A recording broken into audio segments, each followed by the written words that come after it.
তো কালকের থেকে বাংলায় নতুন শিল্প শুরু হলো, ঝালমুড়ি। এতদিন বাংলায় চপ শিল্প চলেছিল, এবার আসছে ঝালমুড়ি। এক কথা, ওয়েস্ট বেঙ্গলের মানুষদের এই চপ খেতে খেতে খেতে খেতে পেটে গ্যাস হচ্ছিল, বুঝলে? ওই জন্য টেস্টটাকে চেঞ্জ করে ঝালমুড়িকে আনলো।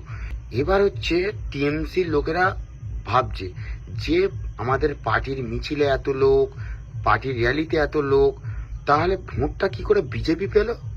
এত ভোট কি করে বিজেপি পেল? ব্যাপারটা হচ্ছে, দেখো, ওয়েস্ট বেঙ্গলের লোক বুঝে গিয়েছে। সেই জন্যে পার্টির মিছিলে যেত শুধু ডিম ভাত খাওয়ার জন্যে, আর পার্টির র্যালিতে যেত বিরিয়ানির প্যাকেট পাওয়ার জন্যে। বাংলার মানুষ ভাই খুব স্বার্থপর, বাঙালি তো, বাঙালিরা বাঙালিদেরই পোঁদ মারে।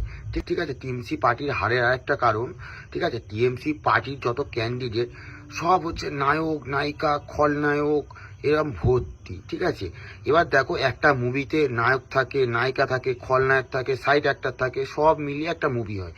তা ঠিক আছে, এবার মুভিটা কিন্তু সে 2 ঘন্টা চলুক, 3 ঘন্টা চলুক, যতক্ষণই চলুক না কেন, একটা টাইমের পর দি এন্ড হয়।